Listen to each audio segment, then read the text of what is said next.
Reasons Sports Network. Thanks for joining us on your favorite podcast app, on Apple Podcasts, on Android, Spotify, or the 5 Reasons YouTube channel. Make sure you hit like, subscribe, turn the notifications on. Also, make sure to check out Off the Floor. That's our Discord server. We tell you all the time, trying to get to 1,000 members on there. We got to catch our football folks over at OnlyFins. You check that one out as well. That's on the Dolphins. This is Heat, NBA, 10 different channels plus stage shows.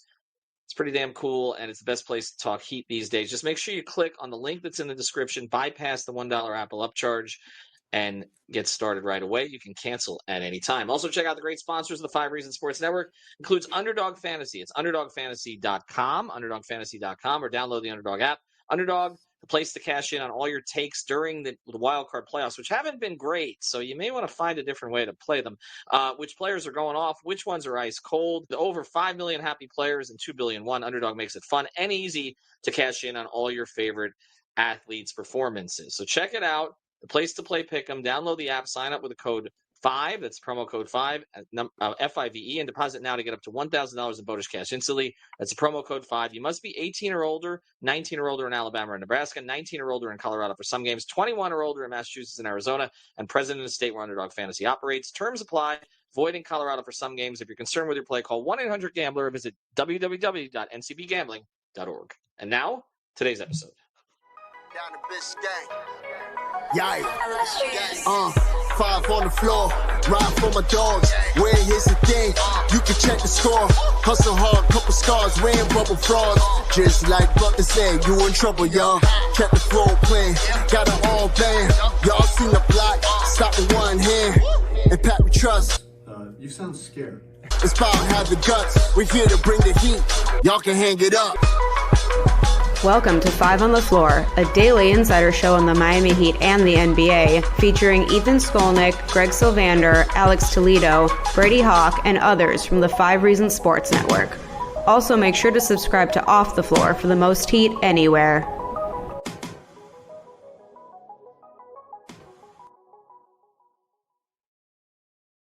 All right, welcome back to 5 on the Floor. Here's today's floor plan. I'm Ethan Skolnick. You can follow me at Ethan J. Skolnick at 5 Reasons Sports, and you know him as HP Basketball. Matt Moore, second appearance here on the pod. Is that a Moleskine notebook? It is. I was just jotting down some Jimmy Butler trade ideas in my Moleskine notebook. Are you settling, my friend? Are you settling? Don't settle. Remember, put away the emotion. Put away the emotion. And we got to do that here, actually, as it applies to the current situation. So we got our guy, Matt Moore.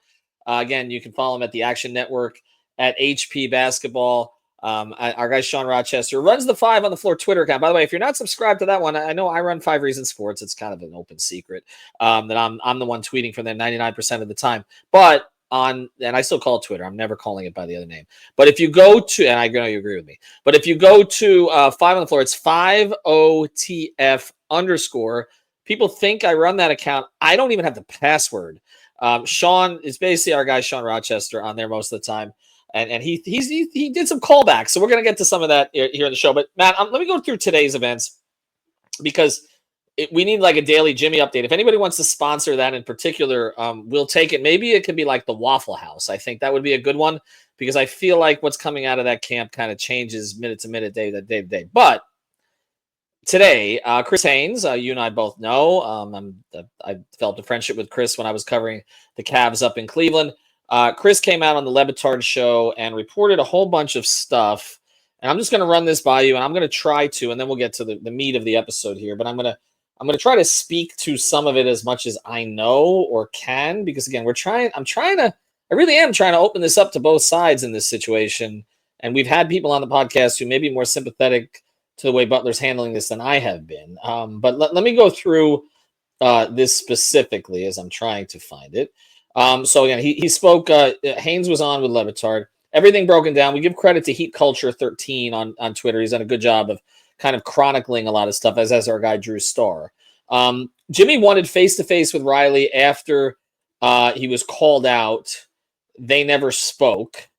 Okay, I do know that has been expressed to me before that Pat did not engage in this more after his comments. By the way, before we go on, and I'll let you kind of comment on some of this as we go. What did you think of Riley calling out Jimmy at that press conference last year? Both the thing about telling him to basically shut up because he couldn't speak about how they would have beat Boston with him when he wasn't healthy. That's a very old school thing. And then, of course, the availability part of it, as it was tied to the extension. What was your feeling at the time? Because I know Jimmy was not happy with it. What did you think at the time, Matt? I mean, I think there's two things here. One is that I was aware of there being simmering stuff with the extension before, as I'm sure you were as well, that around the middle of the year, a lot of stuff started leaking out. And so my first reaction was, oh, this is not going to end well. And then the second thing I thought was like, good for Riley. I'm sorry, you can't be like, I want to be a part of the Heat. Why? Because they hold each other accountable. Oh, no. I didn't mean for me. Like, good on Riles for doing the thing that needed to be done. Okay. I think most fans are kind of with you on that. I think fans' issue, I think on the Heat side, or the Heat fan side now, is more, well, if you knew that you weren't going to keep him or this was going to be an issue, why not explore the trade market over the summer? Is that where you're at? Yeah, man. Like, okay. They should have dealt him at last deadline. The minute that they were that they had those immediate. Last deadline. So not even now. No, how do you think that would have gone over though? I mean, you troll in Heat media, Heat Twitter a little, not Heat media, and Heat Twitter a little bit. If you're trading Jimmy at the deadline before they even had a chance, I mean, they traded for Rozier instead. I mean that has not turned out well. But trading him at the deadline last year, do you think you get ahead of this? Okay, like.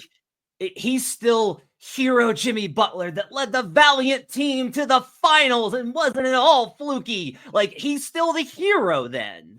And there's going to be so many teams last year that have been like, hell yes, absolutely. We want a winner like that on board. Versus now when it's like, I have to pay him a lot of money for the biggest locker room explosion guy in the league who the Heat couldn't handle. Like, it's just so much better. The minute that they came to you and like, this is what we want. And you're like, we're not paying that. Out the door, get on the phone, get it done before they. But I think they were open to it. See, that's the thing. They didn't want to pay the just the 1 year. And what's funny now is that Jimmy has cost himself more in this one suspension. There hasn't even, and we'll see if it ends up going to arbitration because it doesn't seem like the Player Association's in a hurry. But on this one suspension, $3.5 million roughly, then he would have gotten additionally by ripping up the Heat ripping up the contract and giving him a salaried year instead of the option year, and then again the $58 million the year after. But he's already cost himself more, and that's without another suspension potentially on the way if he doesn't, comport himself the way that they want him to when he returns. The only thing I'll say is I totally get your point about if you trade him, then he would have had more value. No question about that. I mean, he's tanking his own value right now, which is making it harder for them to trade him. The best thing that he could have done was get on the same page with them because it benefits both of them for a contender other than Phoenix to be interested. But again, he's not viewing it that way right now. No. How do you not know you're not dealing with a rational actor? Ethan, you've hinted at the stuff from the support staff. Yeah, I know. Like, this isn't, I know. This being treated as like this being treated, and I get why. We haven't even reported most of it, Matt. I know.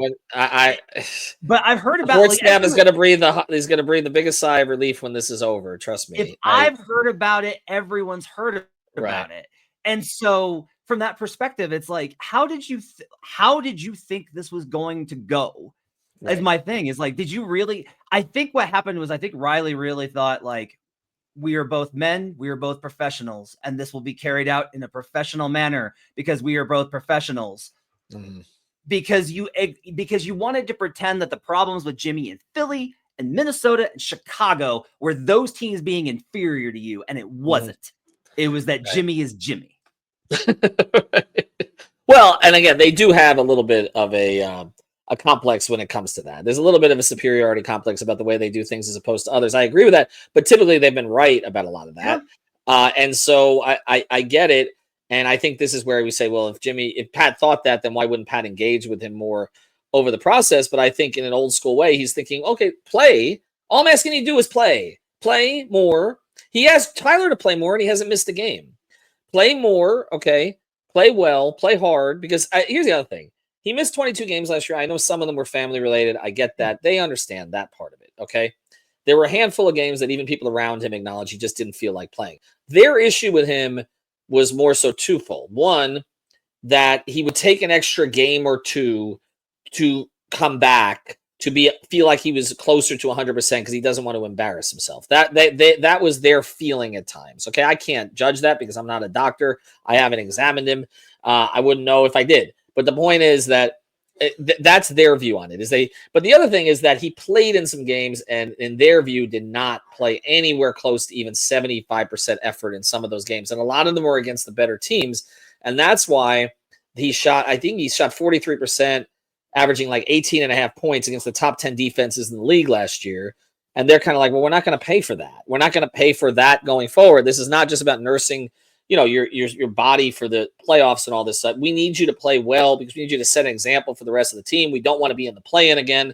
We don't want you to have to dig us out of that. You got hurt in the play-in game. We never should have been in that game. So I understand their perspective on it, but I do think if they erred here, it was arrogance for thinking that they could get him to conform. I'm with you on that. And I'm with you on they could have gotten more for him last deadline. But if they had traded him last deadline, the Heat fan would have gone nuts. That's the other thing, right? Wouldn't they? Depends on what you get, though, right? Because again, if you're at apex value and you're able to bring in like an actual haul, and like, don't get me wrong, like I'm at the point of just like, guys, you've put it off for too long. Like I get it, I understand. Your time's up. The same way the time is up for every great franchise. It's time. But even if you don't want to go down that route, you could have gotten in enough good players because if we're really like, what's the best thing about the Heat? Nobody is like Jimmy Butler. Everybody's like Spoelstra. Everybody says that. Like, no matter how great Jimmy was for a handful of games, because by the conference finals, the wheels had fallen off in 2023. They got pulled through that one with Caleb and Gabe and the rest of those guys. Right. So it's like, at that point, understand and look ahead, and you could have maybe, and like I don't have the deals in particular, but you could have pivoted, right? You could have pivoted and got my biggest thing here, and this goes for all franchises. These front offices are like, I'm not going to risk getting worse, so I'm not going to try and get ahead of problems. I'm going to write it, and then I'll deal with it when it goes badly. And it's like you have to be, especially with the CBA, which is what they're finding out now. That's the big thing here, Ethan. With this CBA, you got to be looking ahead. Yeah, you're stuck once it gets to that point. I mean, look, they moved Shaq when it became problematic. They waited a few months later than they could have on that one. They got Sean Marion back. I mean, it didn't end up working out, and they ended up flipping Marion, and they got Jermaine for him, right? And then they cleared out of Jermaine, and that helped set up 2010. But they did get ahead of it with Shaq when they felt they couldn't handle it anymore. And in this case, I think they just thought they could handle it until it became the word they keep using is untenable.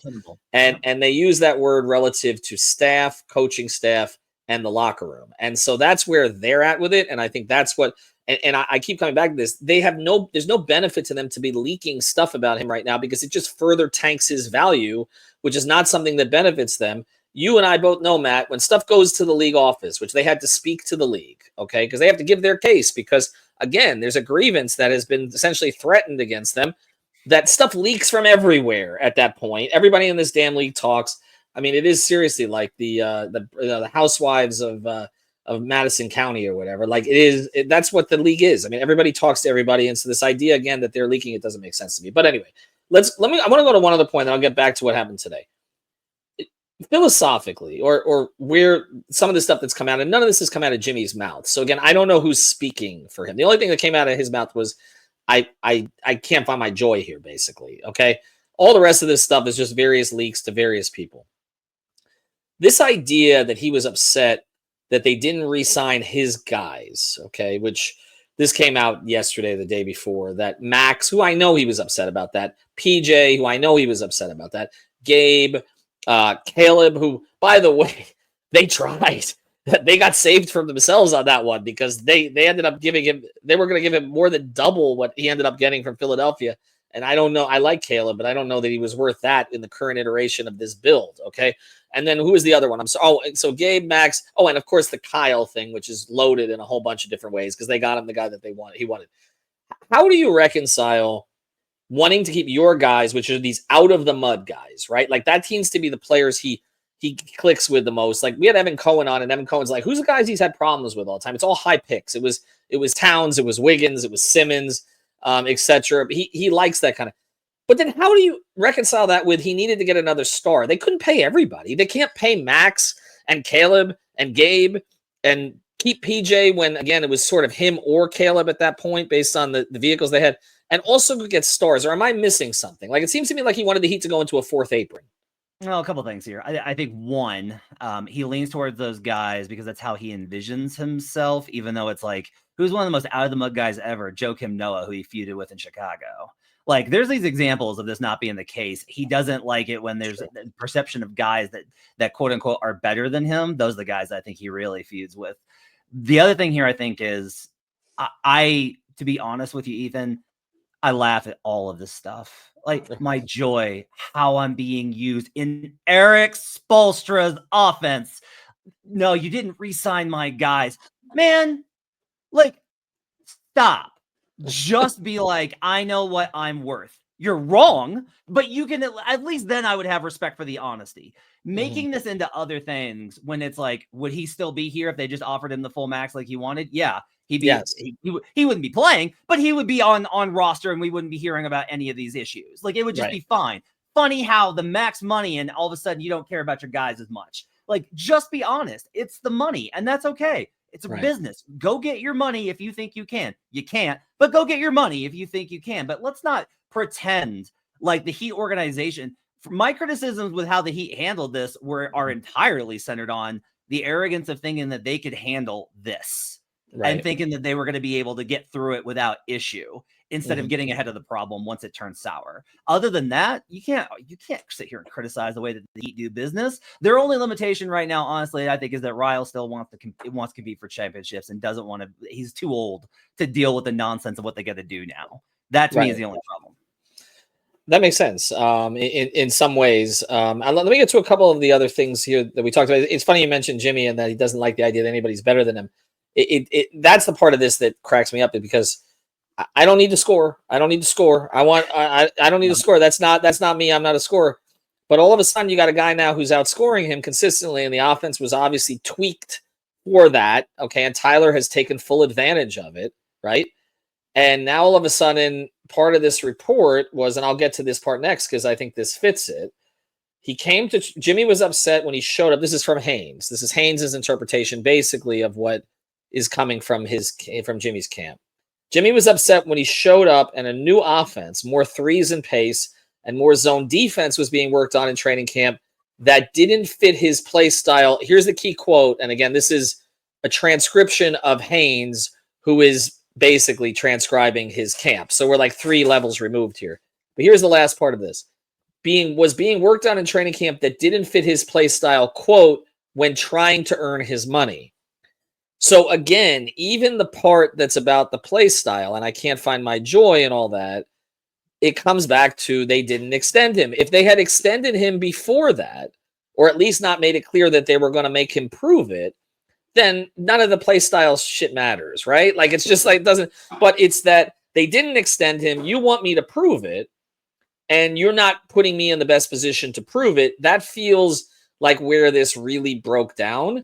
And I just wonder, like, why a conversation couldn't be had there with Spo. Not that it would have changed the dynamic at all that much, but throwing Spo under the bus, which is kind of what he did after the Indiana game, he wasn't going to earn any public support with that. Like, the one person in the Heat organization that, as much as they criticize every single thing he does, Heat fans are going to back till the end of time is Eric Spoelstra. Over Pat, over the Arisons, maybe not over Andy, okay? But, like, it's pretty much Spo. And I just think Jimmy taking on Spo there when it just seems disingenuous. Spo's not the one signing the checks. He's not the one making decisions about the checks. What did you think of that part? I mean, I think who didn't he kill himself with in terms of coaches, right? Because I think any coach that that knows the guys that he's dealt with, right? The guys that have dealt with him, I think all those guys are like, yeah, I don't know if I want any part of that. But now it's like, even if you don't know anybody, you're like, no way. Before, there's always those coaches that are like, well, I understand, but I'm a different breed. We can figure it out. And now you got to be like, look, if he threw Spoelstra under the bus, who won't he throw under the bus? What coaches do you think are strong enough to handle this? Because when we were looking at the group, I mean, Udoka, you think maybe? Like, it doesn't seem like Kerr wants anything to do with it. Kerr spent the summer with Spo. I mean, Bud, I don't think Bud has a choice if the Phoenix owner wants it, right? Yeah, I mean, Bud's like the candidate just because Bud's the kind of coach also that'd be like, all right, Things happen outside of your control and you deal with it. Like that's Right. what life is, right? Who's the right coach for him right now if Eric is not? Is there one? Whoever is running the retired players rec league. Like, no, like we're done here. Like we're done here. Like, look, beyond the fact of, and look, his advanced metrics on the floor this season when he did play were excellent. We're good. Yes, very good. Very good. He can still play, Matt, when he cares. He can still play.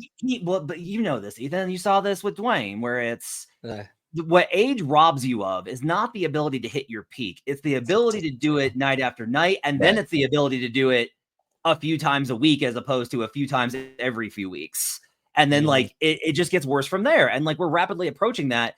When he was in Minnesota and that disaster was going on, I talked to a GM and was like, hey, would you be interested in Jimmy Butler? And he was like, you're going to get tied to this guy because he's so good, but it's a time bomb because of the Tibbs minutes. And it may not go off until he's in his mid-30s. But at some point, that's going to go off and he's going to decline. He's like, that's on top of his attitude.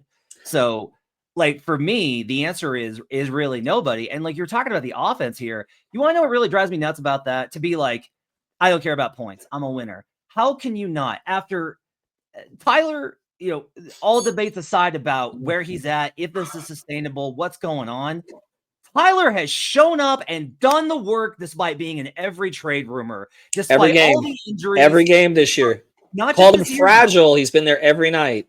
But here's the thing. Even through the years when he had injury, he came back and played hard. He came back and played hard. He tried to get better. He's done that all the way through. And you don't want to lift up your guy because he's taken away your touches to get your last contract. Like, I would just be like, why? What about that situation makes you think that that's a guy that I want on my team?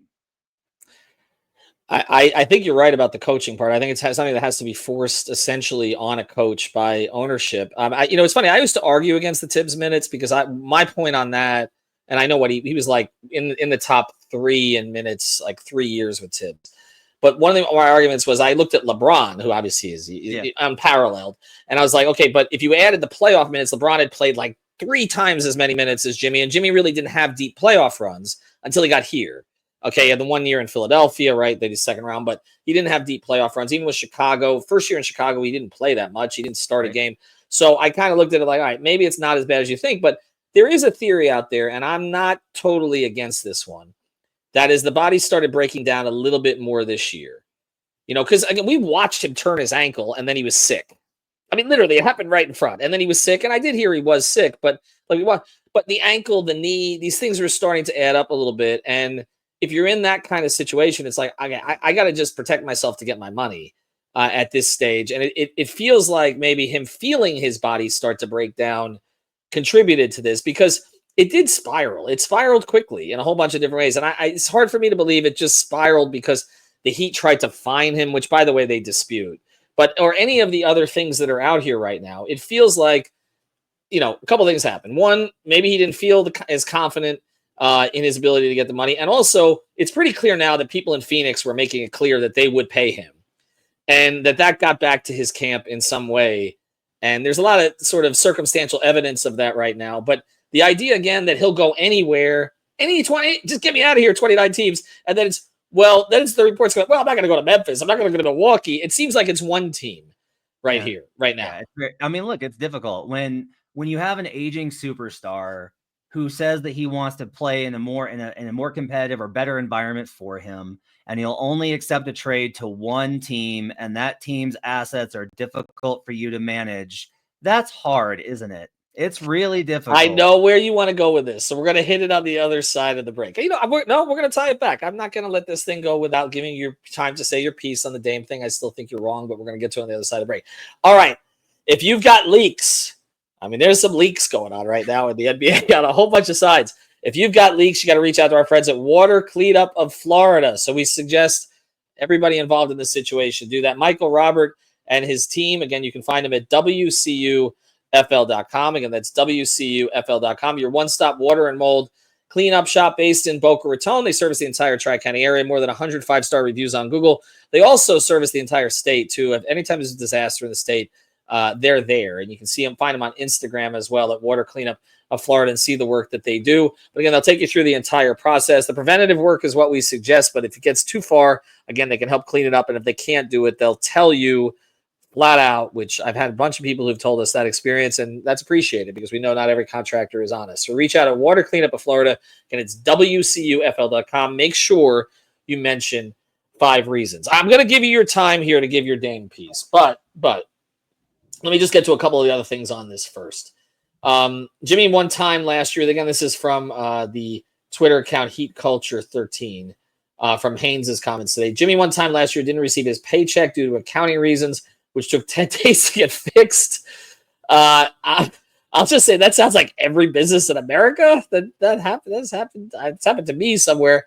That's an odd one. I don't know. I mean, if you're Jimmy Butler, I would assume that you can run that all the way up the chain and make sure that you get your money. But again, it was odd for that to come in here, although I can certainly understand his frustration.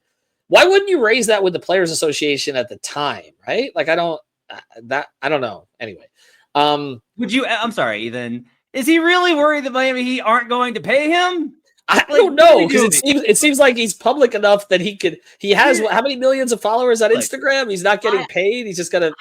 I get it. You made 2 finals. One of them was legitimate. I totally understand. Oh, okay. Stop it. I think Heat fans are just like, guys, look at this pattern. Look at this pattern of nonsense of like all they're not in favor of what he's doing right now. Primarily, it's gone from 50-50 to like 85-15. I think he's lost the room. Basically, there's still like enough people that are like, well, and it's just like, no, guys, they're just angry that they don't feel the Heat have spent enough during this period of time, and again that they've missed out on some star players. And you can make the argument about whether they've given him enough help. That's a reasonable argument to make. You can also make a reasonable argument about whether they should have just extended him. Giving him the $58 million in the second year. I know you wouldn't have done that, but there certainly is a case to be made for that. Okay, that you take care of your star at the very end. You trust him to play more games. I don't know that would have happened, but I understand all that. He's lost the plot with the actions over the past 2 weeks. That's right, and everything else that's been leaked out. All right. This one too. This one is ridiculous. Jimmy was upset that his first day back from sickness, he had to speak to the media during all the trade rumors. And I'm going to try not to make this personal, okay? I'm going to try not to make this personal on this because, again, in the media, nobody gives a damn about us, okay? But I just want to make this clear. This is one of the concessions that they've made to Jimmy that they didn't make to anybody else. LeBron James, okay? And Jimmy Butler is not LeBron James, okay? He's done a lot of great things in Miami. There has been no championship. LeBron is one of the 3 best players who's ever played by most people's consensus, okay? For some, he's the best. LeBron spoke every day in Miami. When he took a day off, I should say every day. There were a couple of days in there, and they would come out. Tim Donovan, who you know, would come out and explain, look, LeBron's not feeling it today, or there's this, or you have to run to this. It was expected. Now, maybe it was expected because Dwayne set that tone, because that's the way Dwayne always was, okay? And again, Dwayne sort of kept LeBron in check until that last year when Dwayne really wasn't healthy. And wasn't around, and then things got a little sort of off kilter in that last year, 13-14. But Dwayne set the tone on that. All right. Shaq spoke to the media every day. Okay, Hall of Famers. All right, and Jimmy is certainly on the borderline of that. This thing that he wouldn't expect to have to speak to the media after missing time when there was, a lot in the air about whether he was sick. He looked to sprain his ankle. How sick was he? They expected him to play in Atlanta and Houston. He didn't. Okay, all the rest of those things that happened. To me, that's just ridiculous. I mean, we walk in the locker room after games. We don't know if Jimmy's speaking or not. Like that did not happen with other star players. And again, nobody cares about us. But maybe this is the problem, Matt, that they did make concessions to him. They let him get away with more, in part because they just didn't want to deal with certain things. But then it's like it was never enough, right? And that's sort of how these things get. The Heat counted so much on their internal culture and those standards that they've set that have made them such a great organization that it's like, it's okay if we let him slide on these things because the rest of us is so sound. And in my opinion, like eventually that's going to break down, especially when you have an unstable element. And again, I just kind of return to this is like in OKC, the first time you get there, the expectation is set. We are going to be professional in absolutely everything. Now, if that means that you or your family need something, we'll go above and beyond to try and help you with that because we genuinely want to care about you as people and not just as players. But in return for that, this is what we expect, right? It's not just the money, it's all those other things. He got all of this. Like, he's blown up spots in Chicago, Philadelphia, and Minnesota. And the Heat go, we want you. We believe in you. We think that you're the guy. We're on your level. We're willing. We want to compete as badly as you do. We want to win as badly as you say you do. And they give him that opportunity, and it works out great. And they make 2 finals, and all this happens. And then he's complaining because he had to go do media for 10 minutes.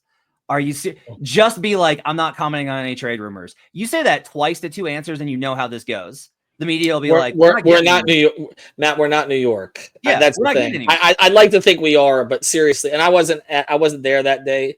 Okay, and I have great respect for those who were, but even if I was there that day, we're not New York. He's not going to be pressured a million times. You come up, you answer the questions, you don't answer the questions. People evaluate your answers, and that's pretty much the way that it goes. And again, they loosened some rules for him. Okay. And that's why I don't have a lot of sympathy when he's asking for additional. He's upset with the standard they allowed, which was lower than the standard they allowed for anyone else. And again, we're not talking about other stars. We're talking about for the greatest player in their franchise's history, for one of the 3 greatest players of all time, for one of the top 6 centers in history. Okay, call it one way or the other. If we're talking about Shaq. We're talking about like all-time greats, okay? LeBron, Shaq, Dwayne, and then other stars that they've had. Zoe, Timmy, who are Hall of Famers, Bosh, Hall of Famer. They have not lowered the standards for them the way that they did for Jimmy. And so at this point, it does feel, again, like you give an inch and they want a mile. I think that's what their frustration is. But let me just one more comment on this, and then I asked him his first month in Miami. I said, why do you what has worked for you here? And he says that he looked at me straight out. And I still have the clip a lot. This one went viral. He says they let me be me. Okay. So it's like they wanted to create this environment for him where he could be himself. But again, it comes with certain responsibilities. They didn't expect him to do the community stuff like they say expect Bam. They didn't expect him to be captain like say Bam. They didn't expect him to do the media to the extent that Bam does. And all the rest of this stuff. And I'm just like using Bam as an example. But at some point, like, I mean, if he's going to be upset that he's got to talk to the media after there's this great cloud over where the franchise player was for a week, like, it's just an unreasonable expectation for him to think they weren't going to ask him to talk to the press. I think that's in New York. Do you think that would have played? No way. No way. But you're also like, you're arguing these like individual. And I applaud you because like you're trying to be balanced and you're trying to be like, let's give Jimmy the credit that he deserves as a professional and a player and look at it from his perspective. And so you're attacking it like he's just mad about the money. We all know, like everyone knows this. It's just the money. None of this matters. And the other thing is like, look, if Drew Holiday comes out and is like, I'm really upset that they made me speak to the media because of what was going on, then everyone's gonna be like, whoa, what did this team do? That's Drew Holiday, right? If it's one of these guys that has that reputation, Jimmy Butler does not have that reputation. So it's like, get out of here with this. You can't, for Jimmy Butler to try, and this is the biggest thing, for him to try and take this no holds barred, well, I'm rough and I'm going to be honest and you're going to have to deal with it, and then not want that same standard back. And like a lot of this is just like what players expect. It's funny because you're talking about this and I'm realizing a real strong parallel with a much, much, much worse player in Denver. But kind of the idea is, look, man, yeah, sure, I might not play in all the regular season games. And yeah, sure, I might dog it in a few of them and look terrible. But when the playoffs come, I'm going to drop a 50 once every 7 games or so. And Jamal we're talking about? Jamal? Yeah. Yeah, where it's like, talking about people that make a lot of people around them not love stuff around them. It's an interesting parallel. But yeah, I just think that the idea of oh no, it was the media thing, or he missed a paycheck because of a payroll on his $15 million. Like, what are we doing? I'd hate to be that person in Maureen in accounting who couldn't figure that out. I'd hate to be that person this morning. I don't know. That one just comes out of nowhere. All right, we do. I don't want to take too much more of your time and Alex's time is producing today. But so two more quick things here. First thing is say your piece on the Dame situation, because to me, my point on this, okay, let me state it from the very beginning. My point on this, and I know you're going to say I said something totally different about when Dame send him to the place he wants to go. there's some key differences here, though. First thing, whether Dame should have signed that contract or not, okay, the reality is he signed the contract and he had no way out of it. I'm going to start there. Jimmy has an out. Jimmy does not need to act like this. If Jimmy believes he's worth something on the open market, regardless of who has cap space, just opt out at the end of the year. Don't quit on the team in the middle of the year. Dame never had the opportunity to quit, but he didn't.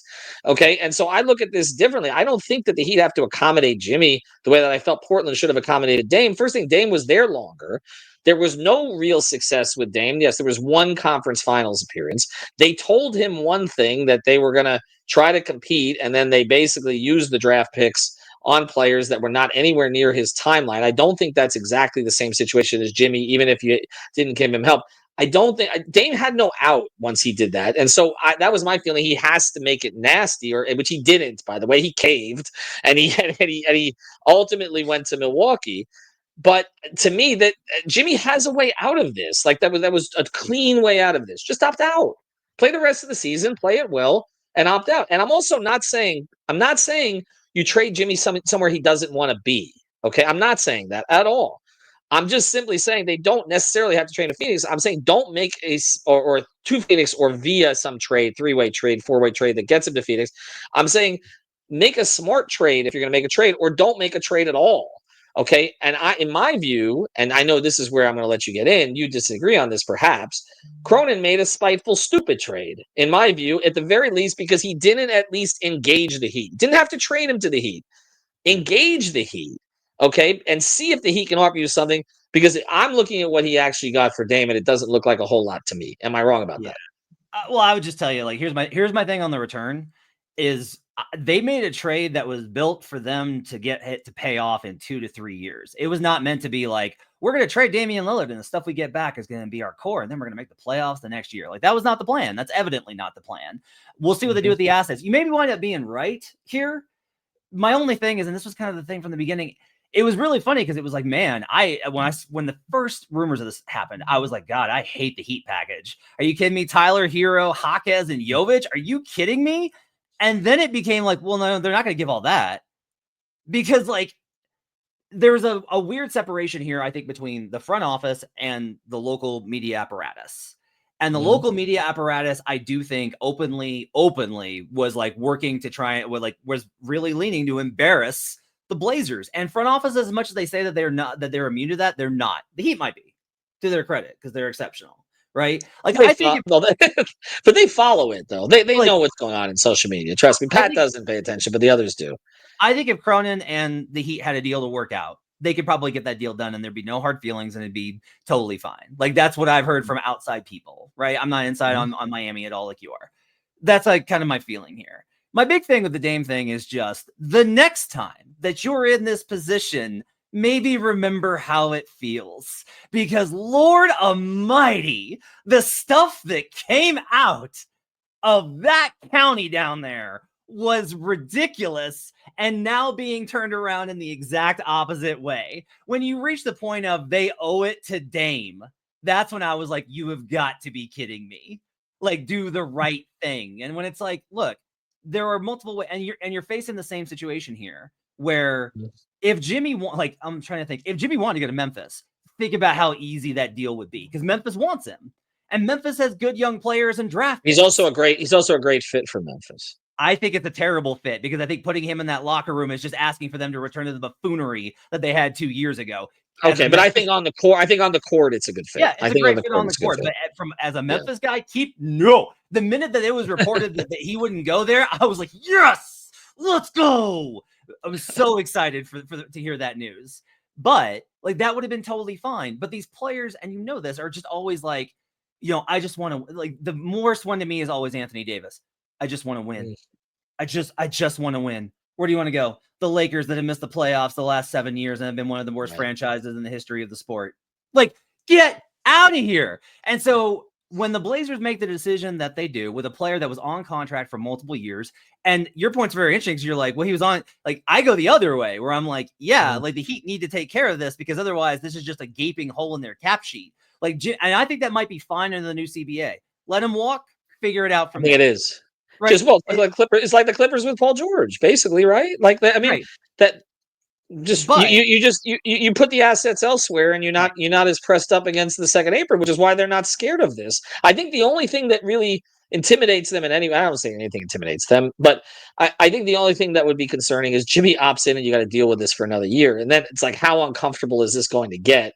Because the casual fan isn't paying attention to this. I mean, yes, it's more so than normal. And our listeners obviously are engaged in this on a daily basis, Twitter, etc. But the people who just go to the games and just want to watch Jimmy Butler play, like trust me, I've talked to the man on the street on this stuff. They don't really know what's going on.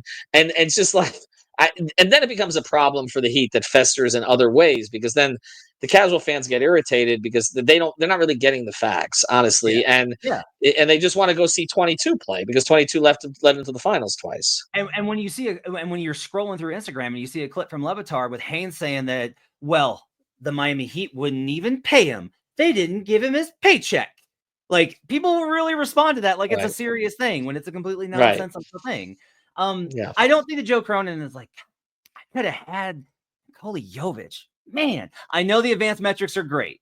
I don't think he's doing that. He's not going, God, I could have had Jaime Jaquez. Not doing that. He's not going, I could have had Tyler Hero next to Anthony Simons. Man, what a great guy. Because if you're like, if you want to say Tyler Hero is better than any player they have on roster, you're absolutely right. Is that what they want?